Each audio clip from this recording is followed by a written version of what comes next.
از مقدمه رد میشم. سوالای مهم دیشب جواب داده نشده یا تو لابلای صحبت نیامده جواب میدم. یک، بسمه تعالی، از این به بعد کسی اسمه تعالی ننویسه. بسمه تعالی، بلکه بنویسید بسم الله الرحمن الرحیم. سوال پیش میاد، ما بسم تعالی بنویسیم شاید این برگ رو زمین بیفته. چرا رو زمین بیفته؟ بسم الله الرحمن الرحیم بنویس و برگ رو نگه داریم. از بغل سوال میکنیم چرا اسم پسرت الکس میذاری؟ چرا اسم پسرت غیر اسلامی میذاری؟ اسم دخترت نمیدونم کیانوش و فلان میذاری؟ میگه چون که اگر اسم پسرم عبدالله گذاشتم اسم خرد میکنن، میگن عبدالله. به خاطر که اسم خدا خرد نشه من اسم اسلامی نمیذارم. نه، این دسیسه غربه. حتی میخواد ما رو از اسم اسلامی جدا بکنه. بلکه بذار عبدالله و خودت و مادرش و خواهر و برادرش بهش میگی عبدالله، نگی عبدال. عبدالله. سوال یک، مردم از لحاظ فرهنگی بسیار فقیر و مستضعفند. خدا اون روز نیاره که از نظر جیب، ماشین، خانه، امکانات غنی، از نظر فرهنگ، فکر، تعقل، اندیشه، منطق ضعیف باشد.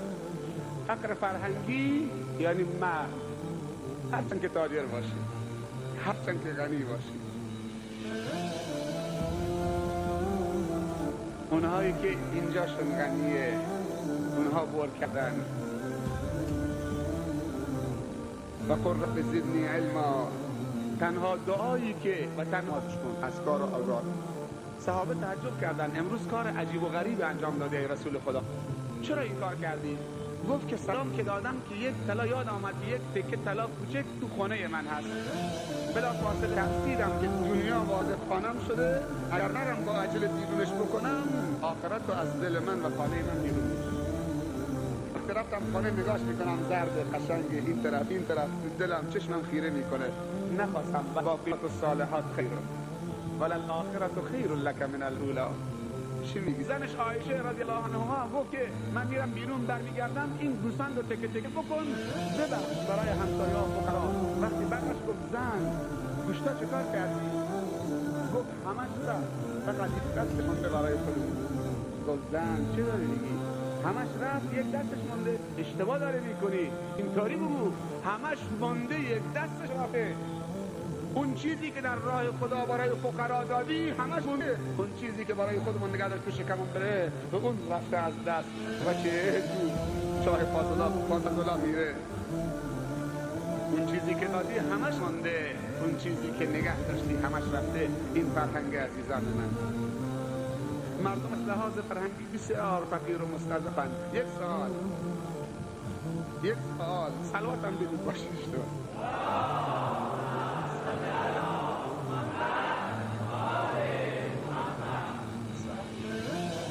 یادم آمد یه قابوخیشی داریم با وقتی به زور ما پول ازش میگیریم برای کار خیر، روشم به هم میکشه، عصبانی هم میشه. شما الکن ما نیستی. بعد که پول داد تا وقتی که حالش خوبه سر حاله میگه میدونی چیه؟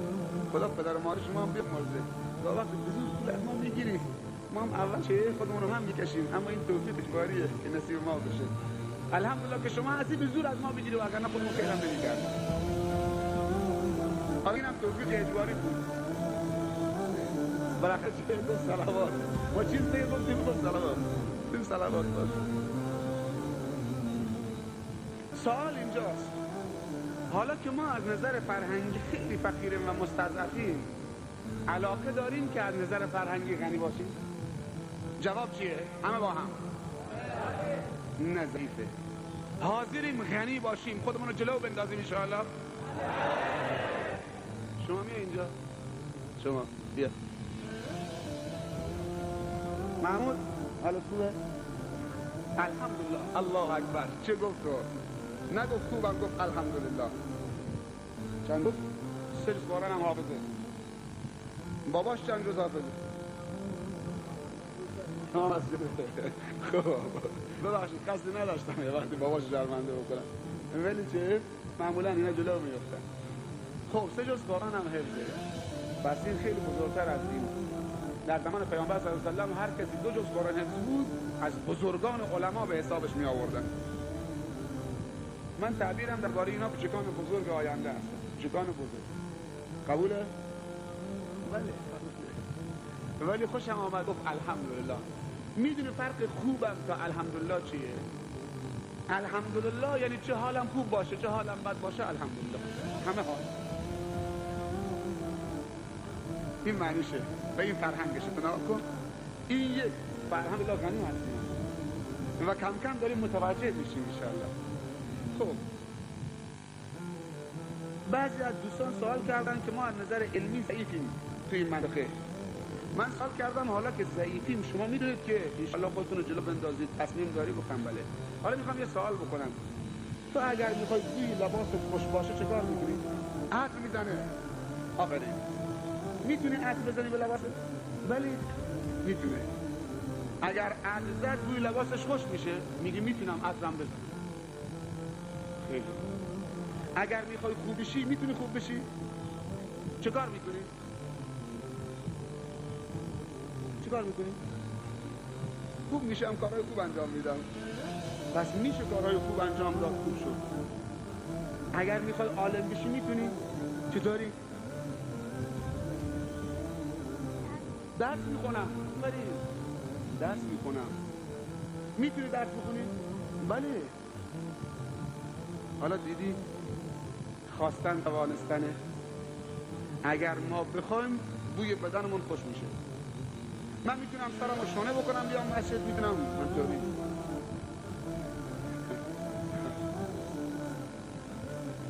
آدم همه چی تو دست خودشه. میتونه تیپ تنگ باشه، میتونه تیپ کشرت باشه، میتونه رپ باشه مدل رپ و میتونه مدل اسلامی بزنه.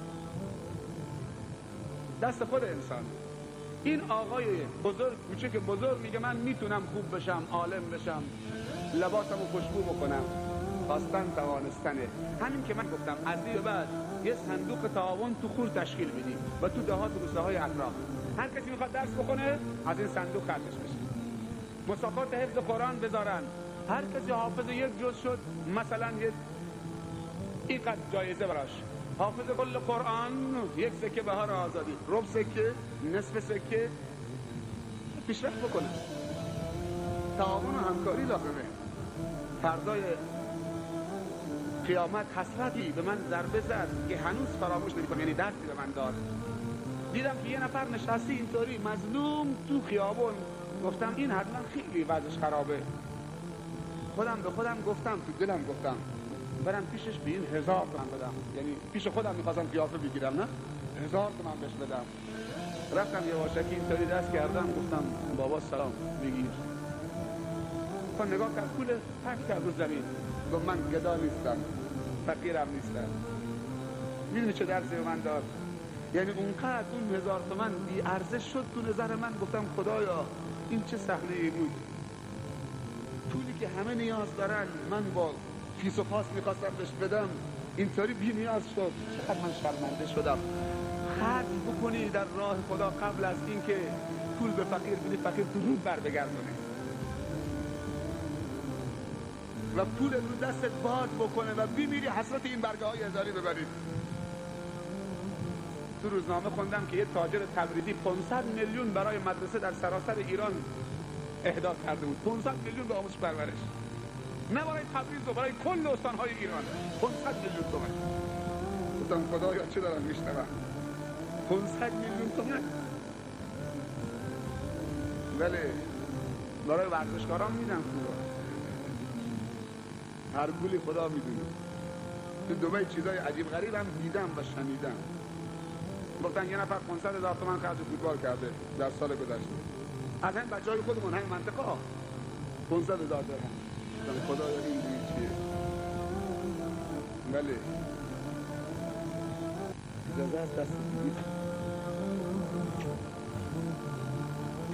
اجماعاً یک صلوات.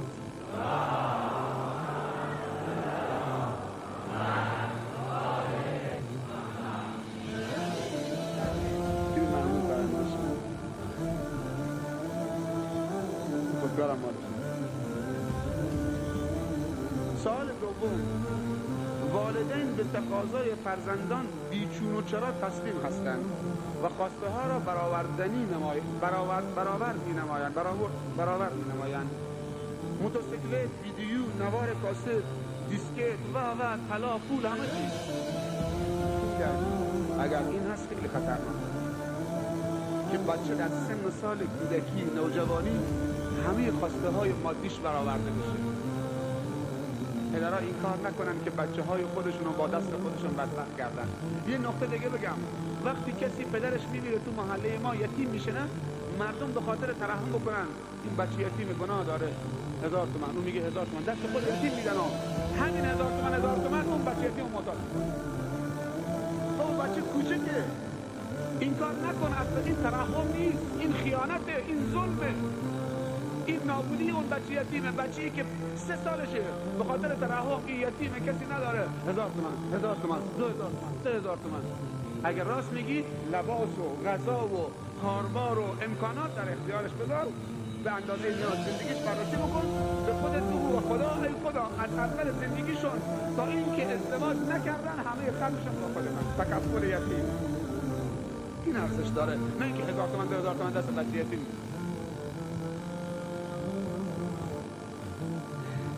خیلی عجیبه. موتورسیکلت، ویدیو، نوار کاست، دیسکت، طلا، پول، سبحان الله. بعد پدر میگه امانت من هیچ کوتاهی در حق اولادم نکردم، هر چی خواسته بگذاره.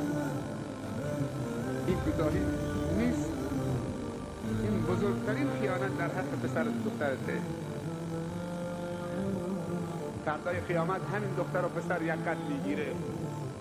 بعضی از علما میگن وقتی جوونی در روز قیامت خدا میخواد اونو به جهنم ببره، میگه بار خدایا درست من قضاوت شده که به جهنم برم، اما قبل از اینکه منو به جهنم مندازی بابامو بیار جلوم، میخوام یک سوال در محضر تو ازش بکنم. باباشو میاد جلوش، میگه بار خدایا از این پدرم بپرس روزی که میخواست زن بگیره چرا مادر خوبی برای من انتخاب نکرد که من از مادر خوبی به دنیا بیام و مادر با محبت و مؤمن و خدا ترسی مادر من باشه و شیر زن و مادر یک مؤمنی بنوشم و از خونش تغذیه بشم و از عطوفت و مهربانی و تربیت یک مادر مؤمن برخوردار نباشم. اگر من امروز جهنمیم و بد اخلاقم و بدکارم و جهنمیم و باید بسوزم با آتش جهنم، از پدرم بپرس چرا در جوونیش یک مادر خوب برای من انتخاب نکرد، یک دختر بی ایمان، رقاصه، بازار برو، بیبندوار، خانوادی انتخاب کرد که مادر من باشه. یقه بابام میگی جواب آماده بود. من از پدران خواهش میکنم، بعد دنباله نوشته که بسیار مشکل آفرین است برای خودش و هم نوعانش و اجتماع، و واقعا اینطوریه.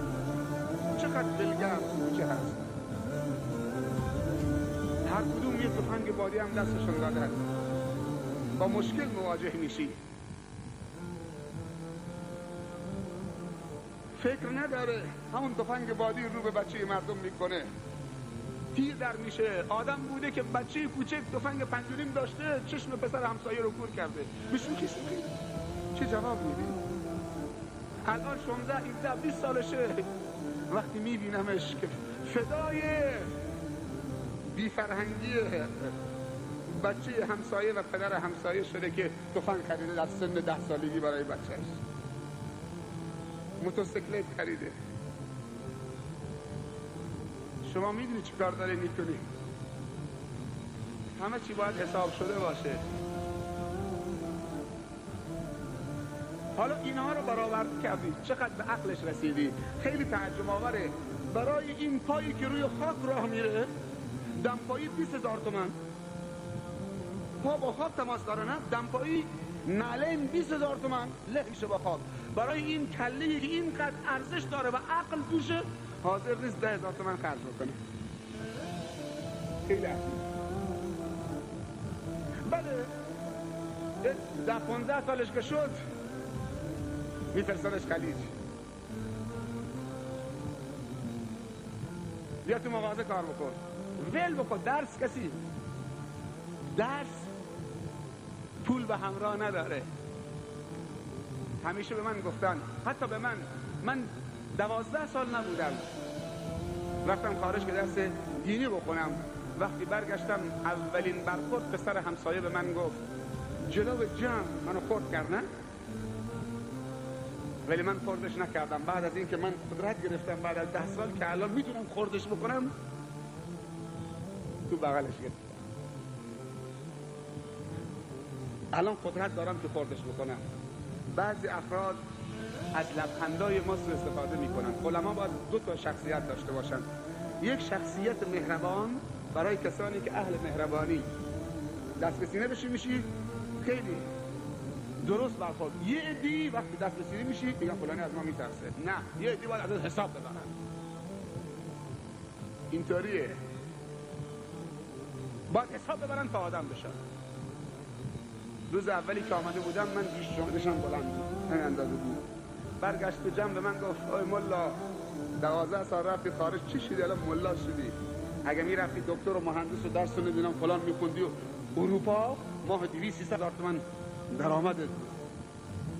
من گفتم خب تو چرا نرفتی مهندس بشی که ماه 200-300 هزار تومان درآمدت باشه؟ حالا من ملا شدم.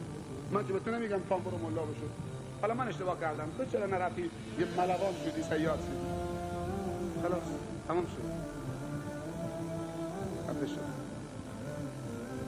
همون عزیزمون امروز تو خطه جدی، وقتی پیش سخنرانی می‌نشینه همینجور اشک از چشمای سرازیر میشه و خانوادتاً جزء جماعت این راه. همون عزیزم حالا میدونی که ارزش تو این نیست، تو ماده نیست.